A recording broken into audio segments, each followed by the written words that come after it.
बिस्मिल्लाहिर्रहमानिर्रहीम। अस्सलामु अलैकुम my dear students, this is me from gram logic.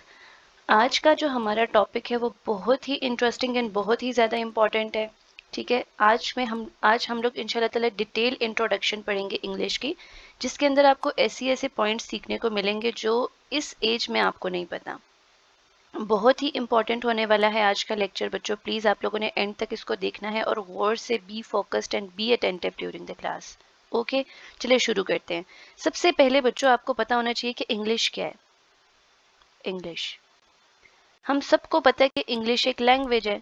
ठीक है, एंड जैसे हम लोग इसके नेटिव स्पीकर्स नहीं है, ठीक है, तो इसको हमें सीखना थोड़ा सा टफ लगता है, बट इंग्लिश टफ नहीं है। ये एक लैंग्वेज है, हम इसके नॉन नेटिव स्पीकर्स हैं, हम इसके नेटिव स्पीकर्स नहीं है, जिसकी वजह से हमें ये टफ लगती है। इसके हर एक पार्ट को, इसके हर एक ऑर्गन को समझना हमें टफ लगता है। लेकिन मैं पूरी कोशिश आज के लेक्चर में करूंगी कि जितने भी बेसिक्स हैं हमारे इंग्लिश के, ठीक है, मेजर बेसिक्स, उनको हम अच्छे से कवर कर लें। तो बच्चों सबसे पहले हम लोग ये देखते हैं कि how sentences are formed. Sentence कैसे बनता है, क्योंकि देखिए हम एमडी कैट की इंग्लिश में जब भी बात करते हैं तो हम sentence level, phrase, clause, sentence, ठीक है, इनकी बात करते हैं।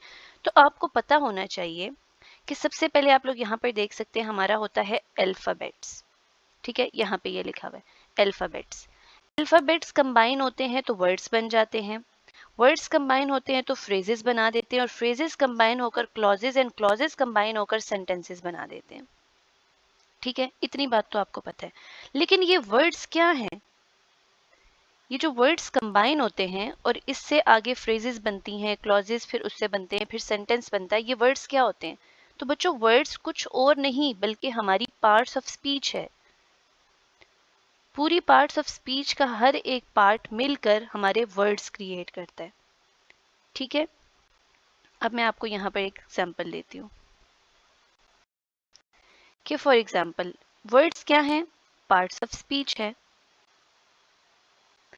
यही पार्ट्स ऑफ स्पीच मुख्तलिफ तरीकों से, ठीक है, अब जैसे अगर मैं कहूँ नाउन है, ठीक है, प्रोनाउन है,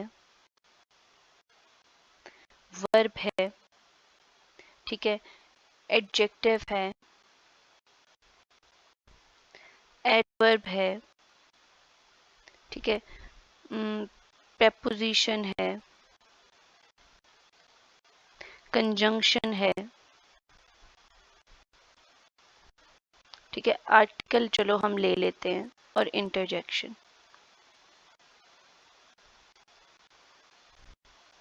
तो बच्चों हमारी वर्ड्स के अंदर क्या होता है? वर्ड्स के अंदर ये शामिल होता है, कहीं नाउन है, कहीं प्रोनाउन है, कहीं वर्ब है, कहीं एडजेक्टिव है, कहीं एडवर्ब है, कहीं प्रेपोजिशन लगा है, कहीं कनेक्टर्स लगे हुए हैं, कहीं आर्टिकल्स लगे हैं डेफिनेट और इनडेफिनेट शो करने के लिए, और कहीं हमारी एक्सप्रेशंस हैं। ठीक है, तो बच्चों बेसिकली वर्ड्स क्या है? वर्ड्स पार्ट ऑफ स्पीच है जो एक सेंटेंस बना रहे हैं आगे जाकर। अगर हम लोग यहाँ पर देखें, मैं एक सेंटेंस लिखूं, Ali is a good boy. ठीक है, मैंने यहाँ पे सेंटेंस लिख दिया। तो मुझे बताएं अली क्या है? अली हमारा सब्जेक्ट है जो एज अ नाउन काम कर रहा है यहाँ पर। इस क्या है? हमारा वर्ब है। कौन सा वर्ब है? यहाँ पर एज अ मेन वर्ब काम कर रहा है। ये मैं आपको आगे बताऊंगी कि ये मेन वर्ब क्यों है। आ क्या है? आ हमारा आर्टिकल है। गुड क्या है? गुड इस नाउन को क्वालिफाई कर रहा है, डिस्क्राइब कर रहा है, गुड बॉय। तो ये क्या हो गया हमारा? एडजेक्टिव। ठीक है, तो गुड बॉय हमारा एडजेक्टिव हो गया। तो बच्चों आप देखो कि इस सेंटेंस में बेसिकली वर्ड्स जो हैं वो क्या हैं? वर्ड्स पार्ट्स ऑफ स्पीच है। तो हमें अगर इंग्लिश को समझना है, हमें अगर अच्छे तरीके से कमांड हासिल करनी है, तो हमें अपने पार्ट्स ऑफ स्पीच को अच्छी तरह पढ़ना पड़ेगा। और उससे पहले हमें कुछ ऐसी चीजें जो सेंटेंस के अंदर शामिल हैं, अभी आप लोगों ने देखा कि ये था हमारा सब्जेक्ट अली, ये इस था हमारा वर्ब, ठीक है, good is a good boy. ठीक है, गुड बॉय हमारे यहाँ पे ऑब्जेक्ट ले सकते हैं, Ali is a good boy. ठीक हो गया, ऑब्जेक्ट नहीं है यहाँ पे। ठीक है, अगर मैं एक और सेंटेंस ले लूँ, ये ऑब्जेक्ट नहीं है, Ali is a good boy, ये हमारा कॉम्प्लीमेंट है। ठीक है, अब यहाँ पर अगर मैं बात करूँ Ali is dancing, Ali is dancing, या मैं एक और बात करूँ, Ali painted a wall, Ali painted a wall. तो यहाँ पर ये मेरा ऑब्जेक्ट मौजूद है, ये मेरा वर्ब है, अली मेरा सब्जेक्ट है।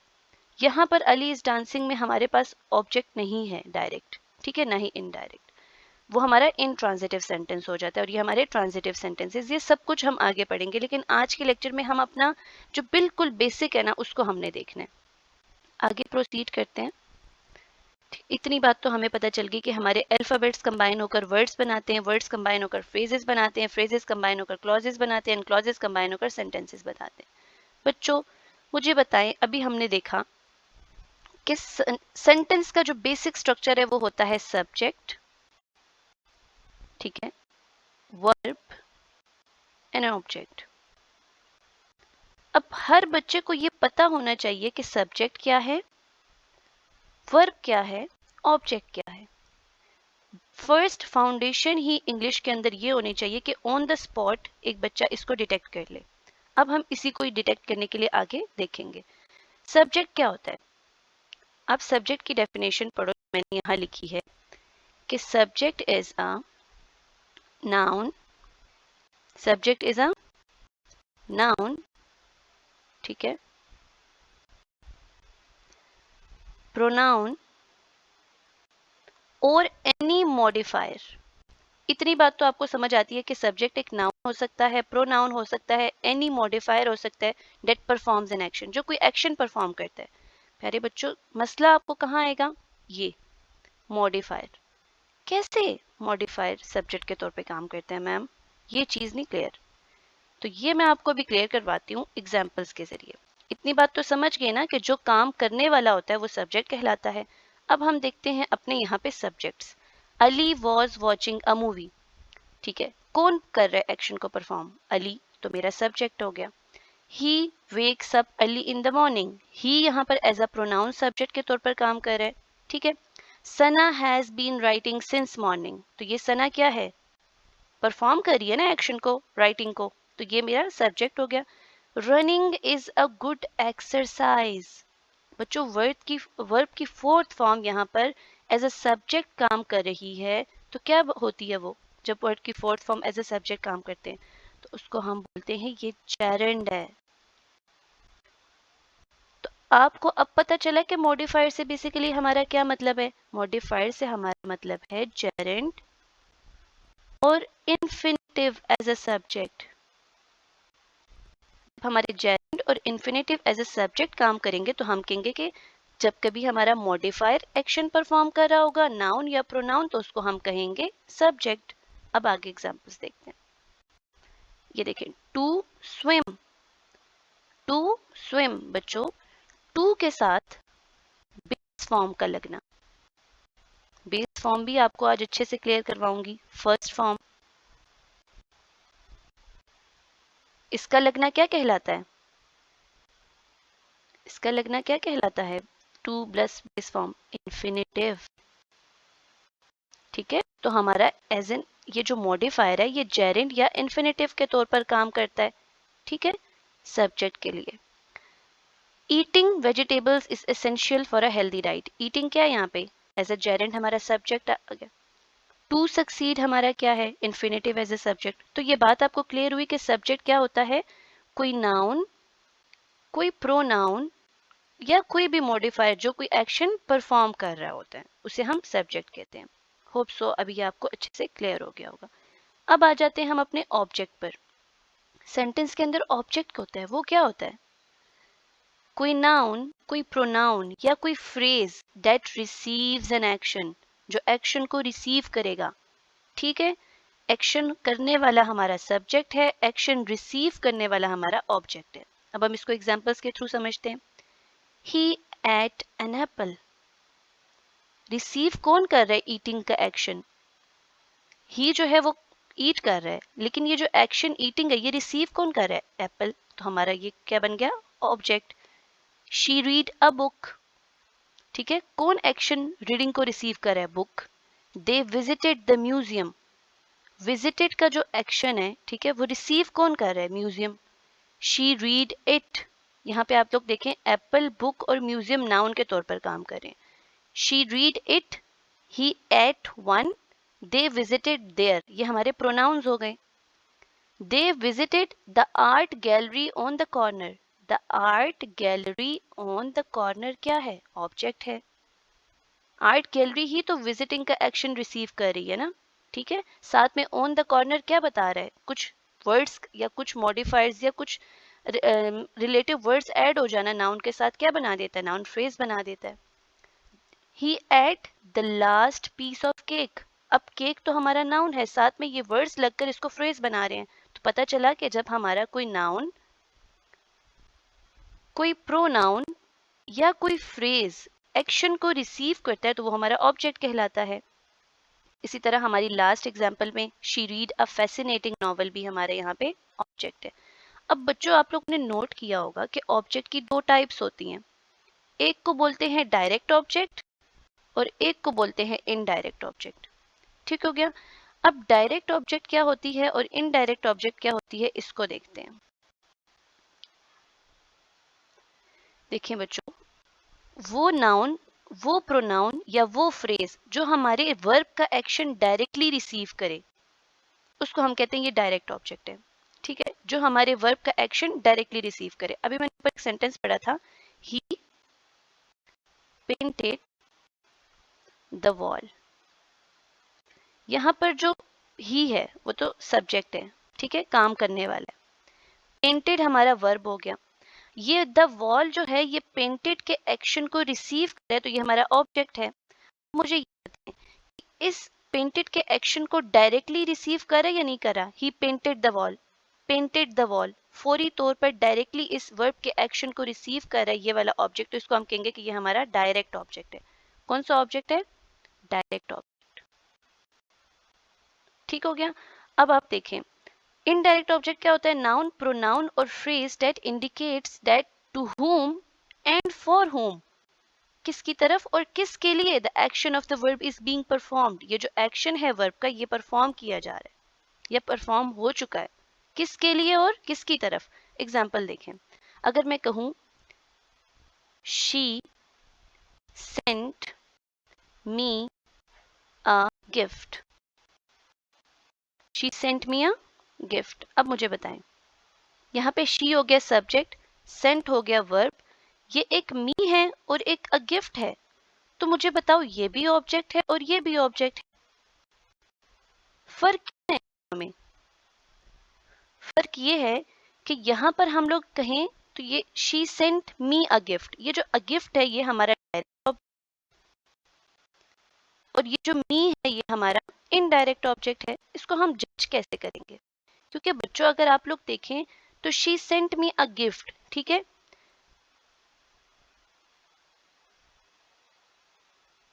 हम लोग कहेंगे to whom did she sent a gift. To whom did she sent a gift, तो किसको भेजा? मी को. She sent me a gift. तो आप लोग देख सकते हो कि टू हुम का या फॉर हुम का आंसर जो हमें दे रहा होता है सेंटेंस में वो हमारा इनडायरेक्ट ऑब्जेक्ट होता है. ठीक हो गया. अब यहाँ पे नीचे आप लोग देखें, आप लोग को इनको जज कैसे करना है. जो डायरेक्ट ऑब्जेक्ट होगा ना वो आपको व्हाट का या हुम का आंसर देगा. देखिए आपने एग्जाम्पल लिखा, ही पेंटेड द वॉल. ठीक है, व्हाट डज ही पेंटेड, तो व्हाट का आंसर मिल रहा है ही पेंटेड वॉल. जबकि अगर इनडायरेक्ट ऑब्जेक्ट में देखें तो टू हुम और फॉर हुम. ठीक है, she sent me a gift, what did she sent me, नहीं sorry, to whom she sent a gift, to whom she sent a gift, तो she sent me a gift. तो to whom and for whom का जो answer होगा वो हमें indirect object देगा. Examples में देखते हैं, she ate the pizza, she ate the pizza, what did she ate. ठीक है, व्हाट का आंसर दे रहा है. They built a house, what did they built a house, direct object. He loves her, ठीक है, whom he loves her, whom does he loves her, her. ठीक है, we saw them at the park, तो हम क्या बोलेंगे? whom did we saw at the park, तो हमने them को देखा था, हमारा डायरेक्ट ऑब्जेक्ट हो गया. she read the book with the blue cover. ठीक है, what does she read. they visited the museum in the city, what did they visited the museum in the city. तो what का answer दे रहा है, whom का answer दे रहा है, ये हमारा डायरेक्ट ऑब्जेक्ट हो गया. अब इनडायरेक्ट ऑब्जेक्ट में she gave her present her sister a present. ठीक है, तो हम क्या बोलेंगे? To whom did she give a present, तो her sister. She sent his friend an invitation, ठीक है, तो हम कहेंगे to whom did he sent an invitation, to his friend. They bought him a present, तो हम कहेंगे to whom they did bought a present, to whom did they bought a present, तो him के लिए, ठीक है. She taught us a English, she taught us a lesson, तो हम क्या बोलेंगे, to whom did she taught a lesson, तो us को. He offered the job in the marketing department to his cousin, तो हम क्या बोलेंगे, to whom he did offered the job in the marketing department, तो to his cousin. They handed the keys of the car they borrowed for the weekend to their neighbor, ठीक है, तो हम क्या बोलेंगे, to whom they handed the keys of the car they borrowed for the weekend, तो to their neighbor. To whom did they handed the keys of the car they borrowed for the weekend, to their neighbor.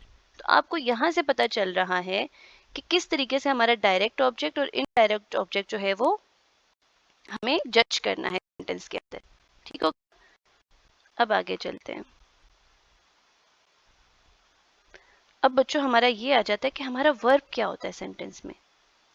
सबसे important part आज की video का, सबसे ज्यादा important part, verb क्या होता है.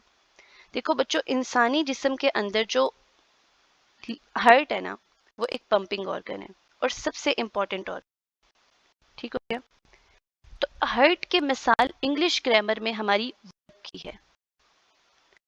ये हमारा पंपिंग ऑर्गन है, ये हमारा सबसे मेन ऑर्गन है. अगर इसमें कोई फर्क आता है तो हमारे बाकी जितने भी ऑर्गन्स है वो डिसफंक्शन हो जाएंगे, माल फंक्शन हो जाएंगे, कोई उनका फंक्शन नहीं रहेगा, ठीक है.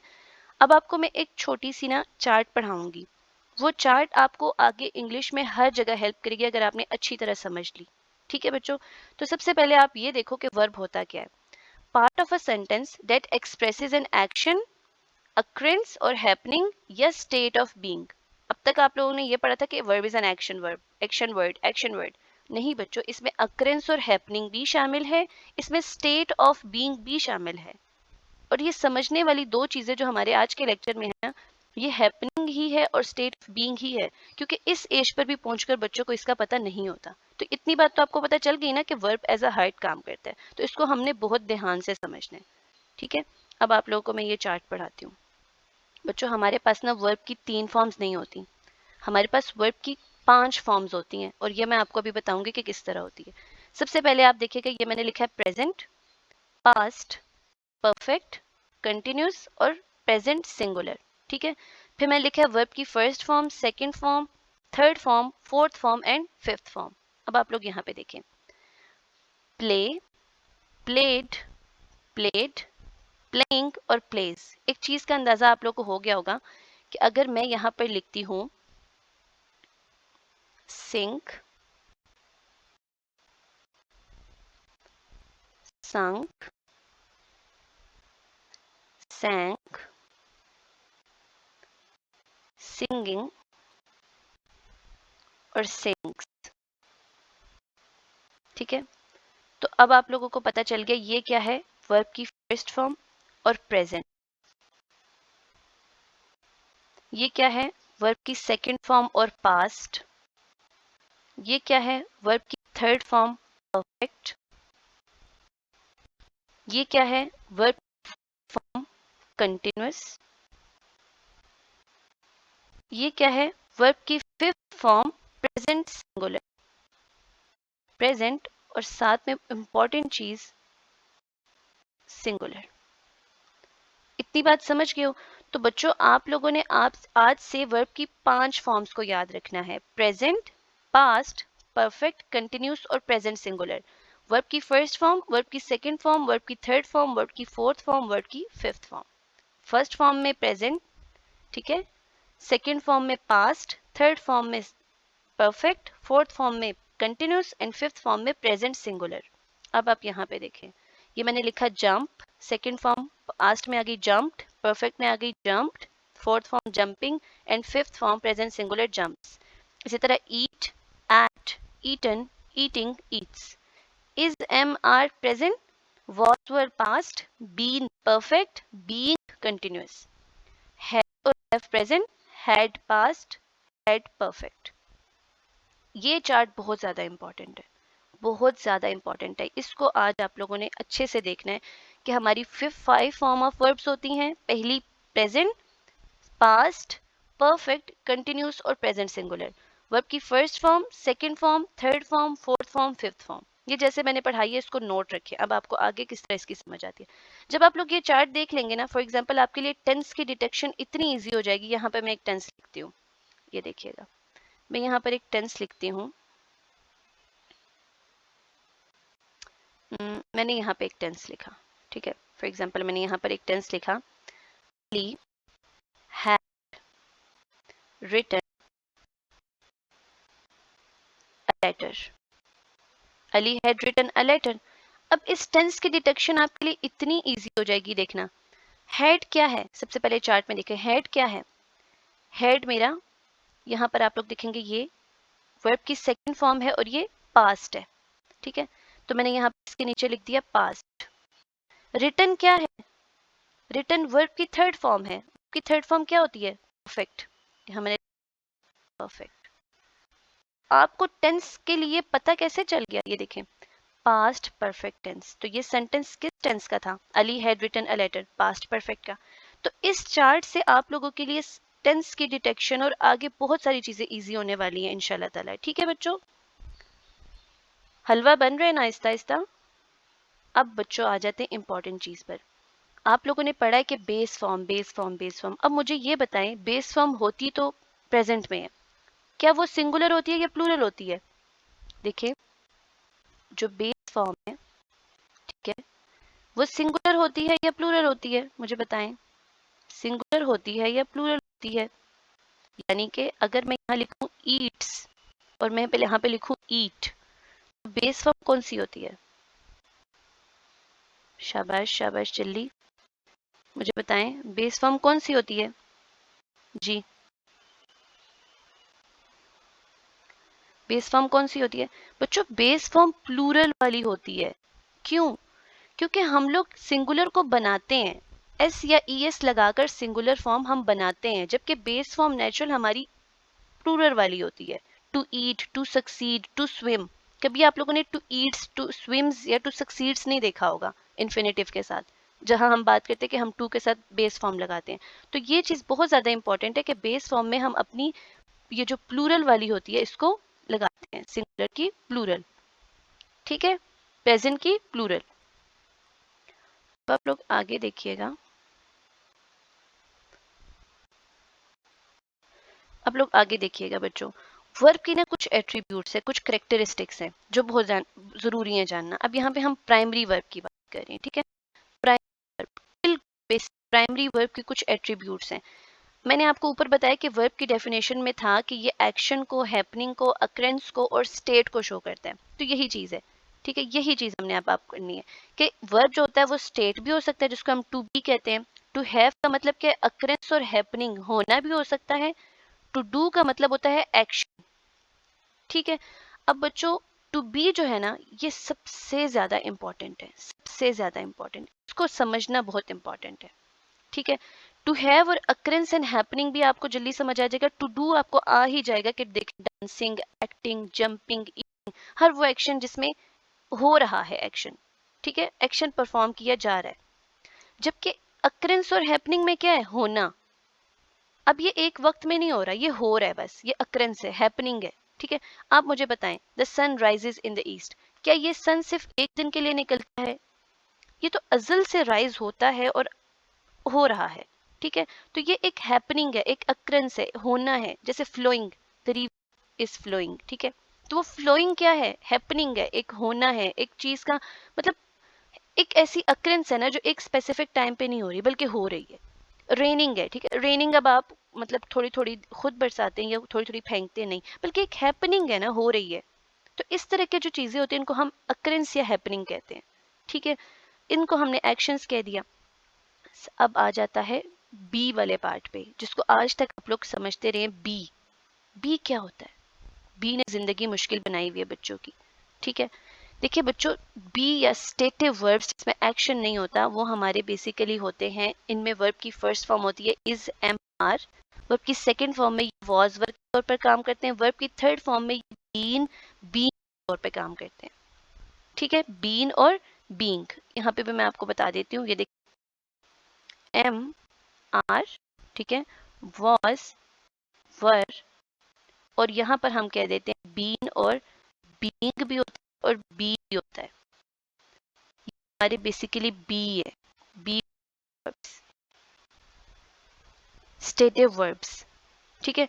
अब मुझे ये बताएं बच्चों, क्या ये जो हमारे स्टेटिव वर्ब्स हैं, ये जो मैंने यहाँ पे अभी मेंशन किए हैं, ये किस तरह काम करते हैं? लाइक ये हेल्पिंग वर्ब के तौर पे काम करते हैं, मेन वर्ब के तौर पे काम करते हैं, या सपोर्टिंग वर्ब के तौर पे काम करते हैं?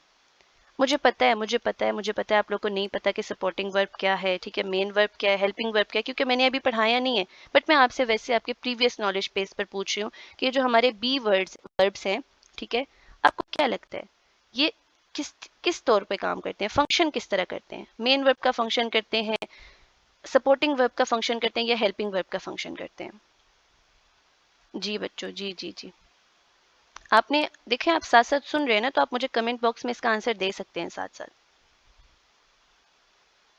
जी, शाबाश शाबाश, अभी पता चलेगा ना कितने पानी में आप।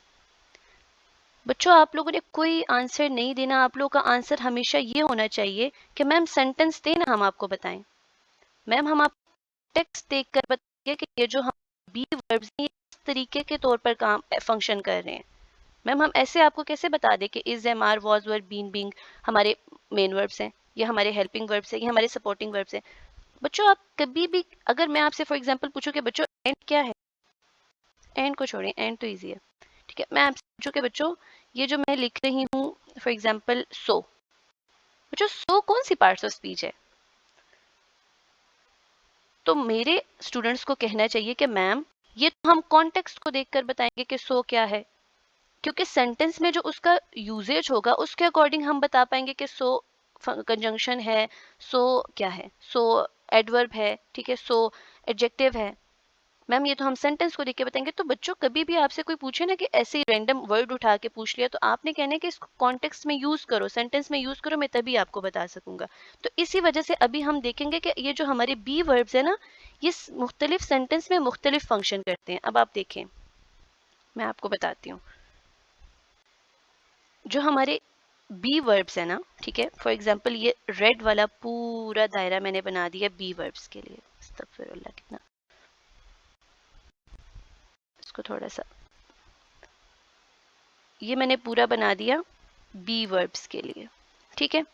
अब इसके अंदर ये मैंने बना दिए अपने कुछ ये वाला खाना और कुछ ये वाला खाना। ये जो बड़े वाला खाना, ये हमारा क्या है, मेन वर्ब्स। यहाँ पर मैंने लिख दिया ये वाले हैं हेल्पिंग वर्ब्स, और ये वाले हैं सपोर्टिंग वर्ब्स। ये आपको पढ़ाऊंगी अभी, बस थोड़ी देर में मैं आपको बताऊंगी कि सपोर्टिंग वर्ब्स क्या होते हैं, मेन वर्ब्स क्या होते हैं, और हेल्पिंग वर्ब्स क्या होते हैं, ठीक है। लेकिन पहले मैं ये बताना चाह रही हूँ। अब अपने बी वर्ब्स कर लो, एम, आर, वॉज, वर, यहाँ पे लिख दो बी, बीन, और यहाँ पे लिख दो बी, ठीक है। अब इस चीज से आपको क्या समझ आ रही है? आप तो मेरी लॉजिकल रीजनिंग के भी स्टूडेंट्स हो ना, समझ लग रही है ना कि इसका मतलब क्या है, कि all helping verbs are main verbs and all supporting verbs are main verbs, क्योंकि बड़े खाने के अंदर हैं दोनों, ठीक है। और हमें क्या पता चल रहा है कि सम some main verbs are helping verbs and some main verbs are supporting verbs। यही चीज तो हम इससे डिड्यूस कर सकते हैं। अपने लॉजिकल रीजनिंग में हमने बहुत डिटेल से लॉजिकल डिडक्शंस को पढ़ा है, ठीक है। तो इस चीज से हमें क्या पता चला कि जो हमारे मेन वर्ब्स हैं, ये जो हमारे हेल्पिंग वर्ब्स हैं, ठीक है, ये हमारे मेन वर्ब के तौर पर भी काम करते हैं और हेल्पिंग वर्ब के तौर पर भी काम करते हैं। जो हमारे सपोर्टिंग वर्ब्स हैं, ये भी हमारे मेन वर्ब के तौर पर काम करते हैं और सपोर्टिंग वर्ब के तौर पर काम करते हैं। अब आप पूछेंगे मैम, मैम ठहरे, ये बी हो गया, ये हो गया, ये किस तरह में मतलब मेन वर्ब के तौर पे काम करते हैं? मैम ये क्या बोल दिया आपने? तो बच्चों अभी आपको बताऊंगी, टेंशन नहीं लेनी, अभी बताऊंगी, ठीक है। आगे प्रोसीड करते हैं। अब आप पहले एग्जांपल्स में देख लें, मैं आपको बताती हूँ। देखें, यहाँ पर एम आई एम ब्यूटिफुल, ठीक है। क्या यहाँ पर कोई और वर्ब अवेलेबल है? कोई और वर्ब अवेलेबल है? नहीं है। तो जब भी आपको सिंगल समझ जाओ वो आपका मेन वर्ब है। तो यहाँ पे एम किस चीज के तौर पर फंक्शन कर रहे हैं? मेन वर्ब के तौर पर। आगे देखिए, he is a great doctor, यहाँ पे इस क्या है? कोई और वर्ब यहाँ पे एग्जिस्ट कर रहा है? नहीं, तो ये क्या बन गया हमारा? Main verb. यहाँ पे देखिए, Alina has been ill since childhood. अब मुझे बताएं यहाँ पे कौन सा वर्ब है? ये दोनों वर्ब्स है बच्चों, ठीक है। जब दो वर्ब्स दिए हों, और अब आगे सेंटेंस में देखें, इमरान खान विल बी, ठीक है, Imran Khan will be the next prime minister of Pakistan इंशाल्लाह ताला, ठीक है। तो अब यहाँ पे विल बी को आप चेक करें, ये भी तो हमारे वर्ब्स हैं। अब बच्चों हमारा मेन वर्ब कौन सा है, हेल्पिंग वर्ब कौन सा है, हम कैसे जानेंगे? हमें कैसे पता चलेगा मैम? हमें तो पता ही नहीं है। तो टेंशन नहीं ले रही ना, यही तो आपको पढ़ाना है, यही तो आपको पढ़ाना है। अब देखिए, अब आ जाते हैं यहाँ पे, हम वापस आते हैं, ठीक है। नीचे आपको पढ़ा दूं, फिर आप ये खुद जज करेंगे कि ये क्या है। अब मुझे बताएं, देखिए बच्चों, हमने पढ़ना है कि पोजीशन ऑफ वर्ब क्या है। What is position of verb? तो बच्चों आपको पता होना चाहिए कि हमें सेंटेंस में मिनिमम एक वर्ब दिया जाता है,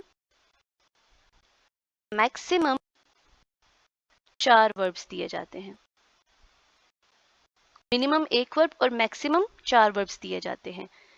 ये पत्थर पर लकीर है, 4 से ज्यादा नहीं हो सकते वर्ब्स, और एक से कम नहीं हो सकता, ठीक है। ये चीज आप लोगों ने जहन में रखनी है, मैक्सिमम 4 वर्ब्स। तो अब हम अपने लोकेशन को पढ़ेंगे कि मतलब एक सीक्वेंस के अकॉर्डिंग हमारे वर्ब्स लिखे होते हैं। अगर सेंटेंस में सिर्फ एक वर्ब है तो समझ जाओ वो हमारा मेन वर्ब है। सेंटेंस में एक वर्ब है, वो हमारा मेन वर्ब है, बस मेन वर्ब है। एक वर्ब है, मेन वर्ब है वो हमारा।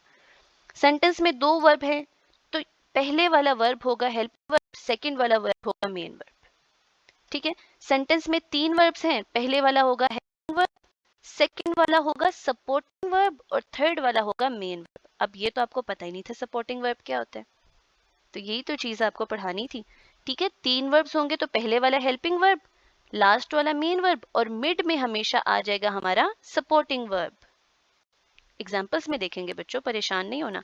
अब अगर 4 वर्ब्स गिवन है, 4 वर्ब्स गिवन है, तो पहले वाला हेल्पिंग, लास्ट वाला मेन वर्ब, मिड में अब 2 जो है वो आपके क्या हो जाएंगे? Supporting verbs, supporting verb and supporting verb. याद रखना है, सपोर्टिंग वर्ब हेल्पिंग वर्ब और मेन वर्ब के दरमियान में आता है, मिडल में आता है, ठीक है। अब आपको पता लग गया कि एक सेंटेंस में या तो एक वर्ब होता है या मैक्सिमम 4 वर्ब्स होते हैं, 3 भी हो सकते हैं, 2 भी हो सकते हैं। तो आपको ये लोकेशन पता चल गई, पोजीशन, कि एक होगा तो मेन वर्ब, 2 होंगे तो पहला हेल्पिंग वर्ब दूसरा मेन वर्ब, 3 होंगे तो पहला हेल्पिंग वर्ब दूसरा सपोर्टिंग वर्ब तीसरा मेन वर्ब, 4 होंगे तो पहला हेल्पिंग वर्ब दूसरा सपोर्टिंग वर्ब तीसरा भी सपोर्टिंग वर्ब चौथा मेन वर्ब, ठीक है बच्चों। अब आ जाओ यहाँ पे, जो ऊपर मैंने आपको छुड़वाया है, मुझे बताओ, यहाँ पे लिखा है Alina has been ill since childhood. जी, मुझे बताओ इसमें हैज क्या है और बीन क्या है? दोनों वर्ब से मैम, हैज कौन सा वर्ब है और बीन कौन सा वर्ब है? पहला वर्ब क्या होगा? बीन। पहला वर्ब हमेशा क्या होगा? Helping verb. जब 2 वर्ब्स होंगे, पहला वर्ब क्या होगा?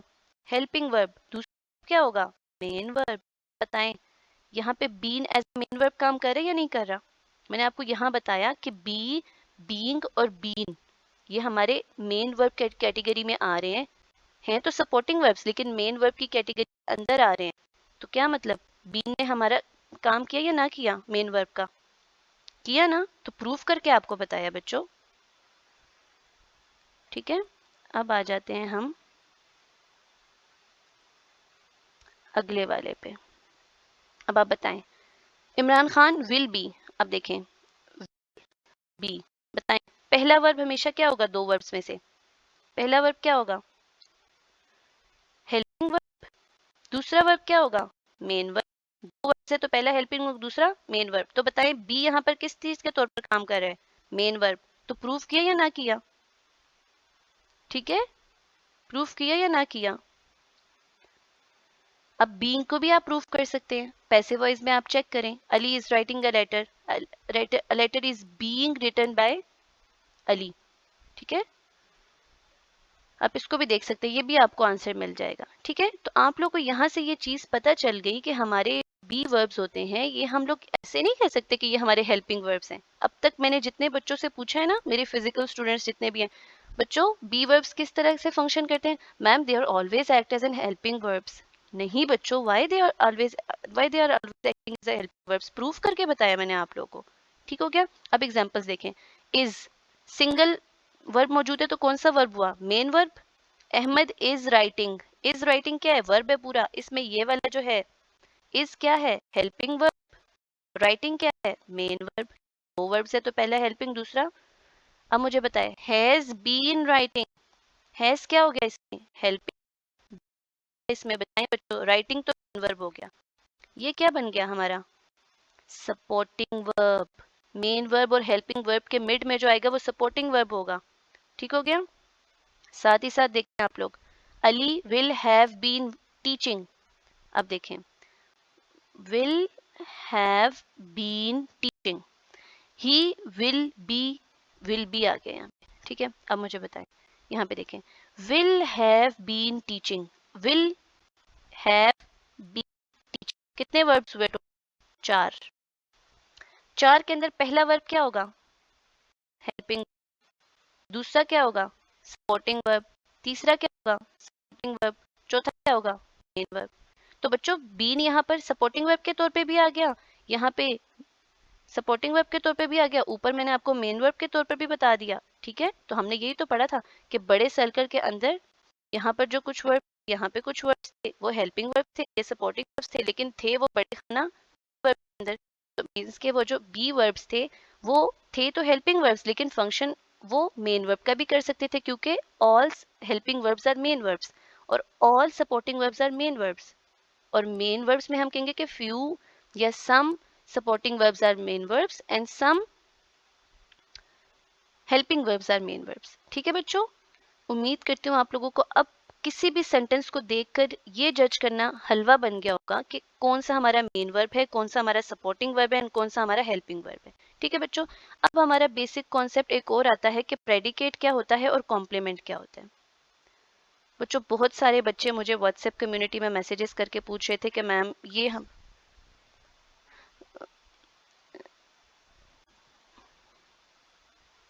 बहुत सारे बच्चे मुझे ये पूछ रहे थे कि प्रेडिकेट क्या होता है और कॉम्प्लीमेंट क्या होता है। ठीक है, तो प्रेडिकेट क्या होता है और कॉम्प्लीमेंट क्या होता है? बच्चों प्रेडिकेट और कॉम्प्लीमेंट ये दोनों हमारे सेंटेंस के बहुत इंपॉर्टेंट पार्ट्स हैं, इनको समझना बहुत ज़रूरी है। ठीक है, अब हम देखते हैं प्रेडिकेट क्या होता है। बेसिकली प्रेडिकेट जो होता है हमारा, ये पार्ट ऑफ सेंटेंस है जो हमें बताता है something about the subject, something about the subject. इसमें क्या क्या शामिल है? It usually includes the verb and provides information about what the subject is doing और what is happening to it. बात समझ रहे हो आप लोग कि प्रेडिकेट हमें क्या बताता है? सब्जेक्ट के बारे में कुछ बताता है। ठीक है, अगर मैं सिंपली वर्ड्स में कहूँ ना तो सब्जेक्ट के बाद वाला जितना एरिया सेंटेंस का होता है वो प्रेडिकेट होता है। इसमें बेसिकली हमारा वर्ब शामिल होता है और ये हमें इंफॉर्मेशन देता है सब्जेक्ट के बारे में कि वो क्या कर रहा है या उसके साथ क्या हो रहा है। सब्जेक्ट क्या कर रहा है या उसके साथ क्या हो रहा है। ठीक है, प्रेडिकेट क्या है? पार्ट ऑफ सेंटेंस है जो हमें बताता है कि सब्जेक्ट के साथ क्या हो रहा है और सब्जेक्ट क्या कर रहा है।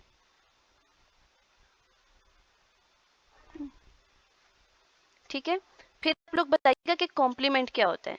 देखें, अब कॉम्प्लीमेंट क्या होता है? कॉम्प्लीमेंट एक वर्ड होता है या ग्रुप ऑफ वर्ड्स होते हैं जो कंप्लीट करते हैं meaning of a verb, adjective और नाउन इन अ सेंटेंस। क्या करते हैं ये कॉम्प्लीमेंट? हमारे कुछ वर्ड्स होते हैं या ग्रुप ऑफ वर्ड्स हो सकते हैं जो हमारे सेंटेंस के अंदर वर्ब, एडजेक्टिव या नाउन के मीनिंग को पूरी तरह कंप्लीट करते हैं। किस किस के मीनिंग को? वर्ब, एडजेक्टिव और नाउन, यानी या तो वर्ब के बाद लगकर या एडजेक्टिव के बाद लगकर या नाउन के बाद लगकर हमारे। तो बच्चों वीडियो काफ़ी लंबी हो रही है, हम इंशाल्लाह ताला यहाँ से अगली वीडियो में मैं आप लोगों को कंप्लीट करवाती हूँ। ठीक है, तब तक के लिए आपने इसको अच्छे से सुन लेना और अपना बहुत सारा ख्याल रखना है। Thank you so much for watching, must subscribe my channel. Thank you.